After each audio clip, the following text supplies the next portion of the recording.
All right, everyone. Welcome back to ReCAP. I'm Caroline Derby, joined by Roby Brock. Roby, hello. Hey. And this show, you guys, we're still figuring out as we go, but what we can guarantee you is that, play on the name, right? Recap of the state capitol, national capital, Arkansas politics, national politics.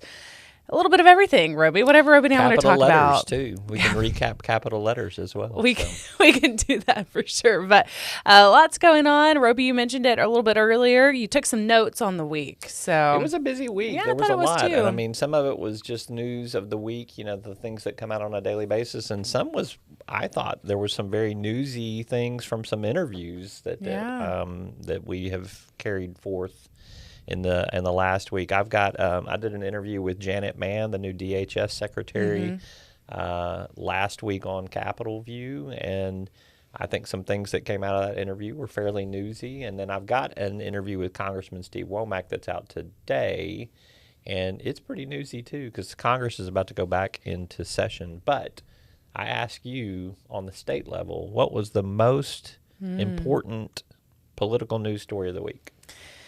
Important, a couple could probably fight for that, but definitely impactful. I think state employees who are currently working remotely, they are headed back to the office. It's a new initiative by Governor Sanders. They have to return back to working in person in an office setting by October the 1st. And there are a couple stipulations to that, of course, but the governor said it's part of her Arkansas Forward initiative. And so state employees in the executive branch will return to work if they are currently working remotely. A lot of that started, of course, back in the pandemic when we were all working remotely, right? But some of those positions have just stayed remote. And then some, people were hired to be remote, right, from what we're hearing from people and some different sources. But another impact to that, too, is what does this look like long term for some people and maybe some jobs right now?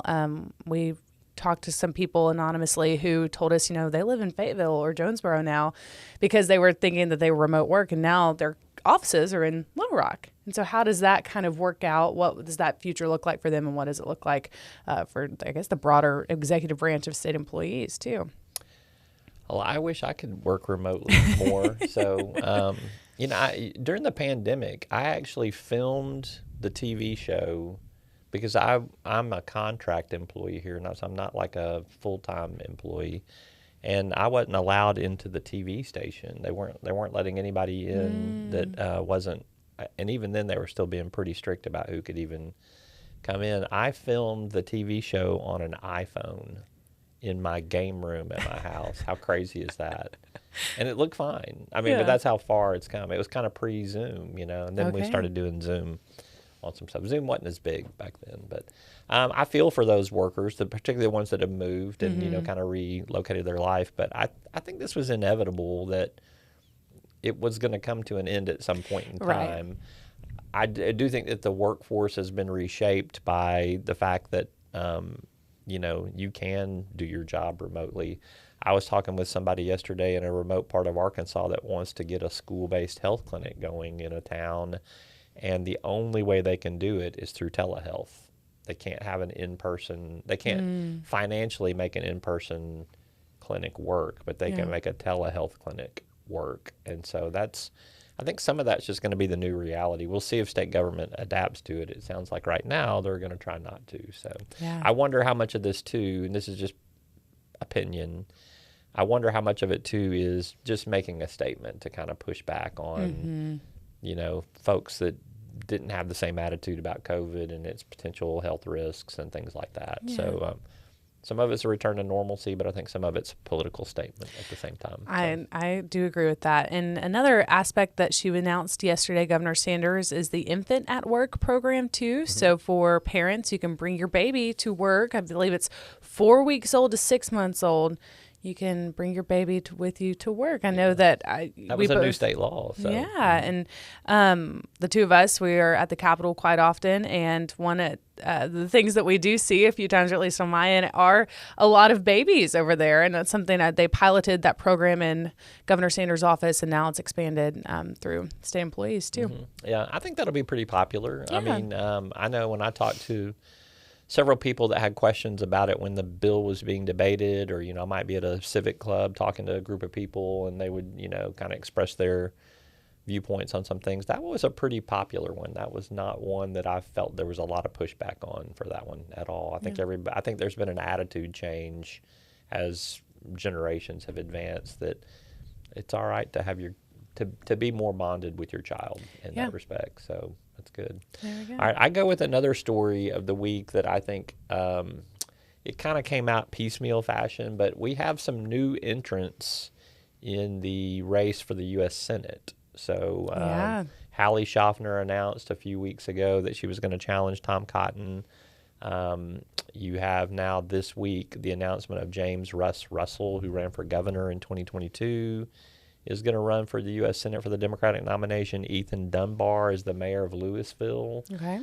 He's running, says he's running. I actually met him at a campaign workshop this week, so I'm quite certain that he's running because he told me he was. So, but that field's getting a little bit crowded now on the Democratic side. Yeah. I still think something's going to have to dynamically and dramatically change for the Democrats to have a shot. It's just interesting to me that there's 3 candidates in that race now on the Democratic nomination. I would have expected them to kind of settle on one and go. Go with that. But competition's good, and, we'll see what happens. I think they'll all be challenged with money and ability to get their message out. And then the state's very Republican still, so you're going to have to give a reason why you would vote against Tom Cotton and vote for these candidates. And right now, I think they'll be fighting to see who would even nominate them. So among the Democratic base. Yeah, I think it'll be interesting to play out too. And when you mentioned, and right now, as of now, 3 people running on that ticket at least. It is interesting. And you mentioned crowded too, and that might be a good word for it. I mean, there's still people, I guess, people can still run if they want to. I don't know if they will necessarily because there already are 3, but you should throw your hat in the ring. I don't know about that. But just run as an independent. Run as an independent. Are you old enough to be a U.S. senator? Is there an age on the? You yeah, got to be 21, I think so. Right? 35? No, that's for like. That's for.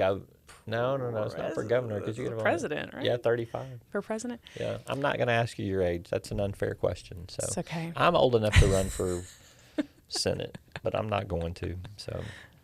Well, Roby, you could if you wanted to. All right.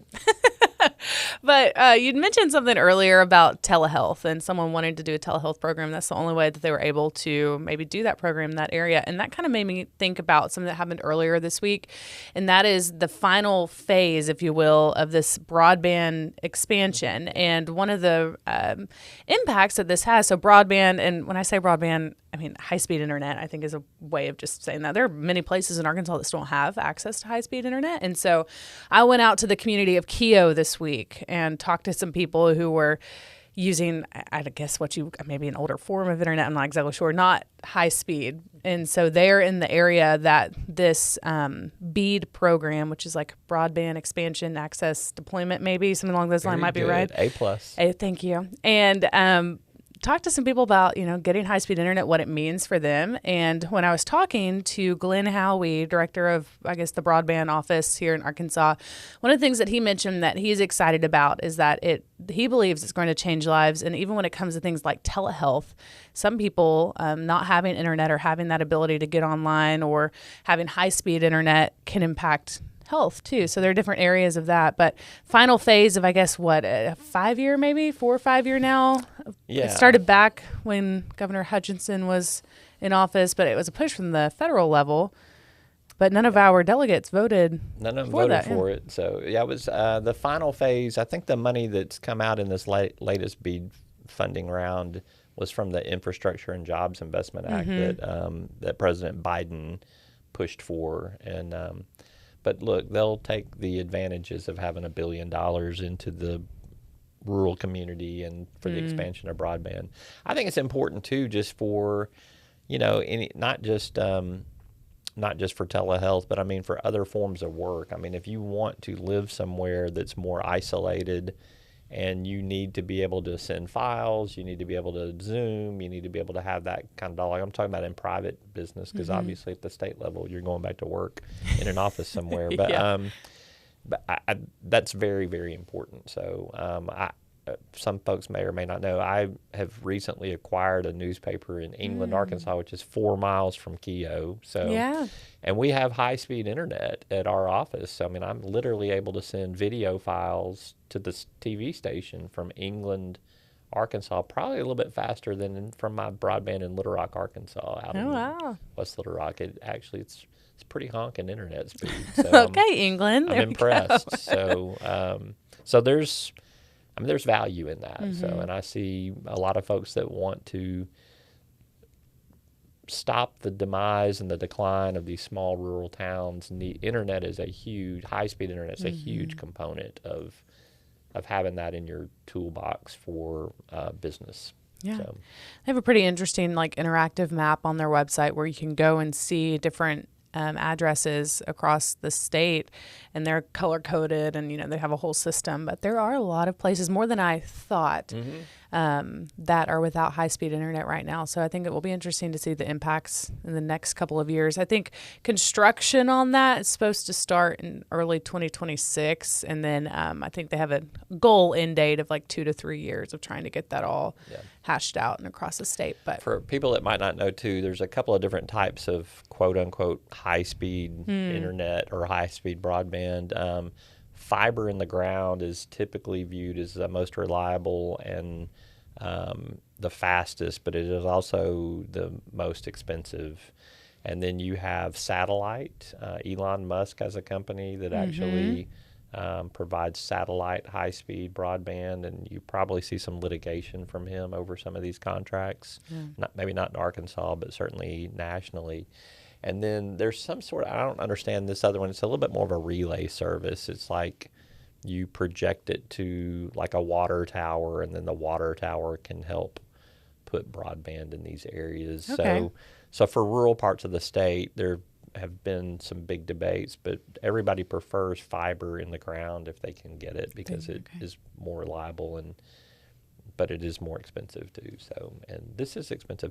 I remember too, I did an interview back when they were studying who did and didn't have broadband internet. And even when they finish this final round of BEAD funding and they technically cover every place in Arkansas that could have high-speed internet, there's still going to be about 5% of the state that will not, because it's just too remote. I mean, you just can't get to the end of a dirt road in the middle of the Ozark Mountains and put internet there. I mean, it's just not happening. So, although the satellite could be a possibility for them, but we'll see where that goes. So. Yeah. Switching gears now, Roby, you talked to Janet Mann, new DHS secretary. Tell us a little bit about your interview with her and what came of that. Yeah, we covered a lot of territory here. She's been the state Medicaid director prior to taking over for Christy Putnam, who went back to her home state of Kentucky. Janet Mann wants to continue the momentum with maternal health. Okay. And you talked about bringing your child to work. Yeah. That is a component of that. But the Healthy Babies Act, the Healthy Moms, Healthy Babies Act that was passed in the legislature has got a lot of momentum right now, and there's a lot of positive things happening, and a lot of that is getting implemented and put in place where they can track the data to see how their goal of lowering the risk of maternal health problems, could lower. She mentioned behavioral health is another area where there's going to need to be more investment in the state. These are people with mental health issues, whether they're children or adults or veterans or senior citizens. That's an area of increasing focus. That she brought that up pretty early in our interview, so I sense that is a really high priority for DHS. Work requirements for Medicaid, which is coming as part. Arkansas was already on that path. Now the federal government has adopted that, so she said there'll be some things to kind of sync up. They don't have all the guidance from the feds yet. They still have a waiver pending, but I think you'll see some a little bit more coordination between state and federal on that, with Arkansas perhaps leading the curve on it. And the most interesting thing to me, and I guess I just missed over this, or I missed over the amount, hospitals and healthcare providers, particularly in rural parts of the state, are going to get hurt badly from some of the cuts to Medicaid that were in the one big beautiful bill that passed, despite everybody claiming there's not going to be any harm. But there is, they created a rural transformation healthcare fund, and Arkansas is going to get $500 million for that over the next 5 years, which is $100 million a year, which is a lot of money, and it will help. I don't think it's anywhere near the need, and Janet Mann pretty much acknowledged that. But I think we will see at least some Band-Aids on some broken parts of our healthcare system in rural parts of the state from that $500 million. And I think that's been under the radar quite a bit because I knew about the fund, but I didn't know how much money it was. And so kind of putting two and two together, I think that's interesting. So her interview had a lot of interesting policy in it. I think when I first got to KRK and Fox 16, I guess about 2 years ago, I was working on a story and I never was able to do it. I couldn't quite get all the pieces to it, but ambulance deserts kind of, I feel like, go hand in hand with potential rural hospital closures. And there are some areas of the state right now that it takes an ambulance, an hour plus to get to. And when you think about life-saving care in that time frame, it's a little scary to think about in some areas. And then if you think about rural hospital closures, that's another element in it all too. So interesting to see maybe some Band-Aids in that and how it all works together too. Yeah. And look, we talked about Band-Aids in the whole process of talking about healthcare. That stitches too. We can do a little bit of everything. This interview that I've got with Congressman Womack, I think, is also particularly interesting. There's a big national debate because President Trump said something about wanting to ban flag burning and prosecute people that burn flags, which is clearly unconstitutional. Congressman Steve Womack has been an advocate for making the flag more sacred. He's got a military and veterans background. And he wants to introduce, he's done it before and it didn't go anywhere, but he's going to do it again. He's going to introduce an amendment to prevent the burning of the flag so that if it were to pass, which requires like 2/3 vote of both houses of Congress and the Senate, and passage of like 30-something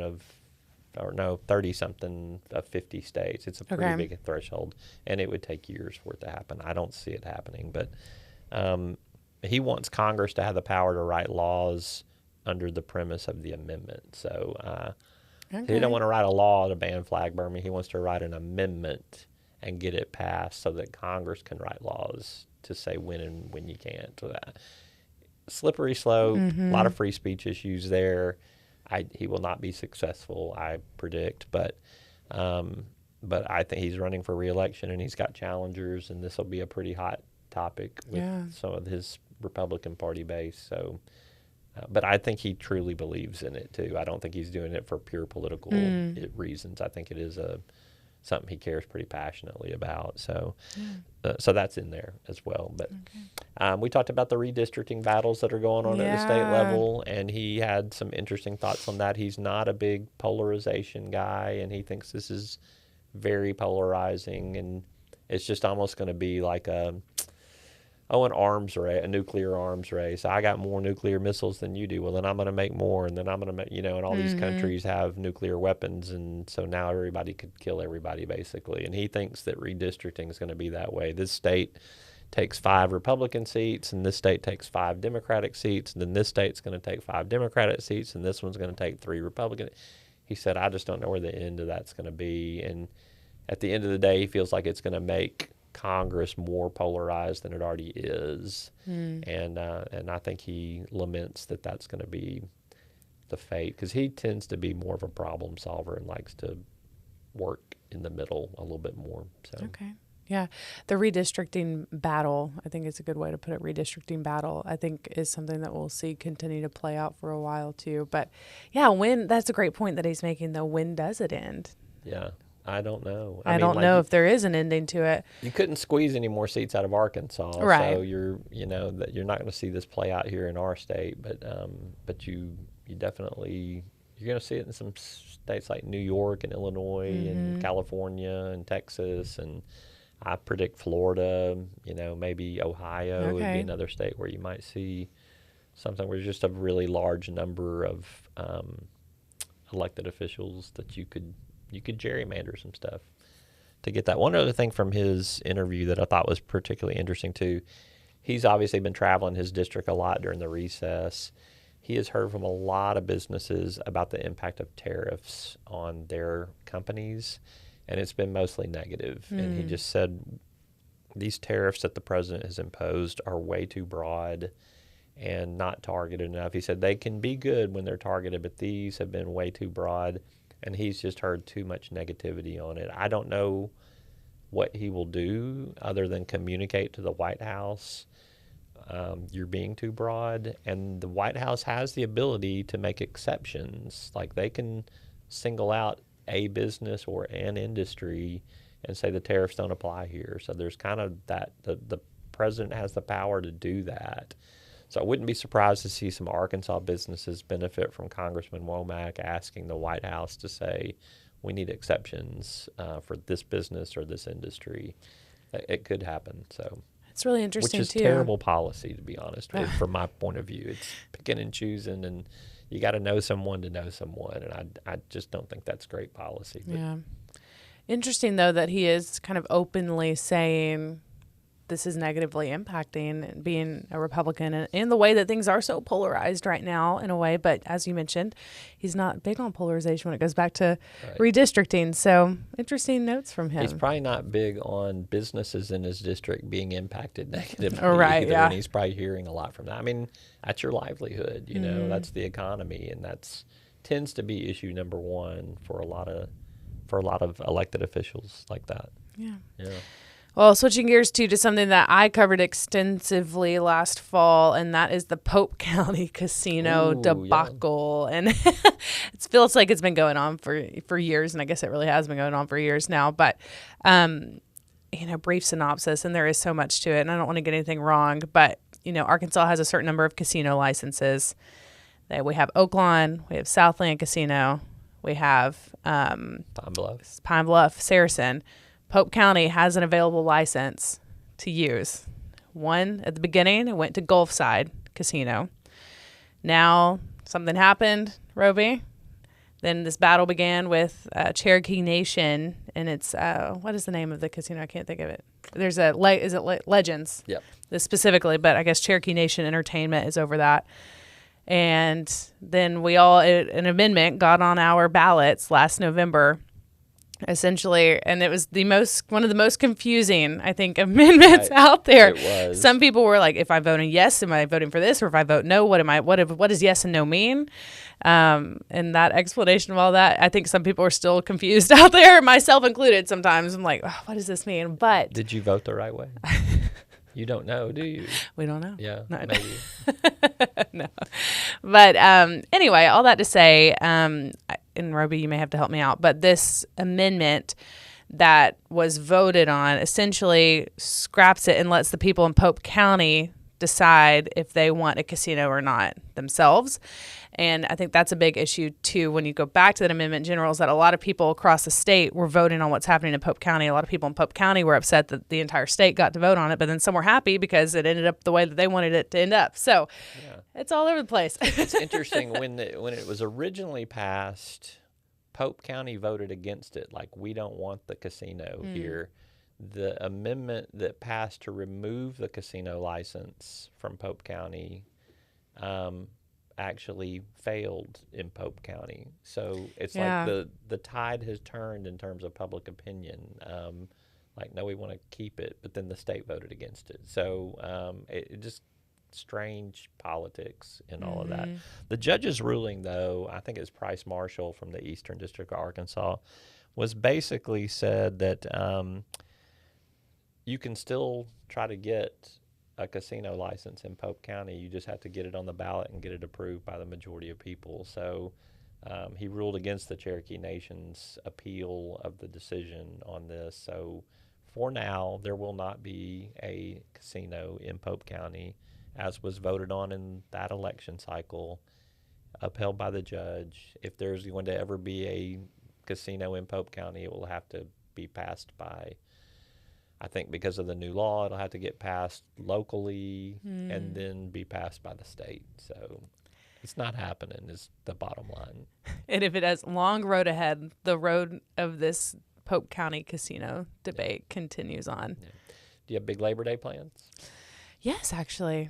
Yeah. headed out, or I'll be in Texas. Texas. Yes. Yeah, Going to Texas, outside of Dallas. So that'll be fun. Okay. And visit some people I know over there and have a good 3-day weekend. What My about daughter's you? coming from Texas, where she's in school, Oh, yeah. and she's coming back home.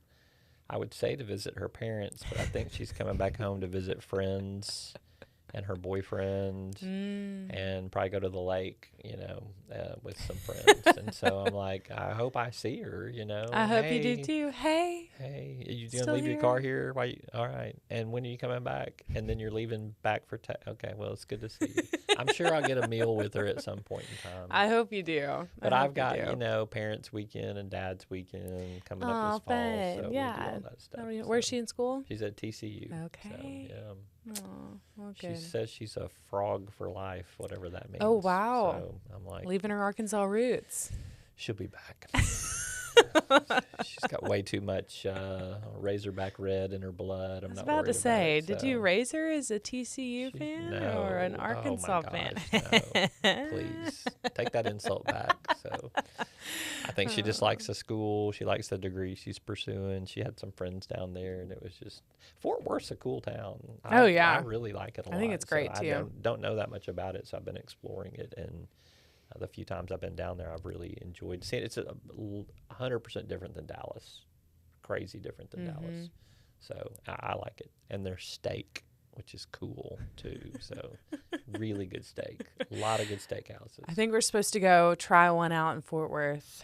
So we'll see. Now, yes, I've been to the stockyards. Yeah, And that's always fun. that is cool down there. I like the Yeah, stockyards I think a they're lot. neat. So, Yeah, you can it do a is. bunch of different things. But Roby, always glad to have you with me. Thankful for my co-host, Roby Brock, because it's amazing. I get to co-host with Roby Caroline Brock. Derby, I get to co-host with her. So I get We'll to be recap back. with her. A so. recap. Yeah, we'll recap more next week. Thanks for joining us. Have a fabulous week.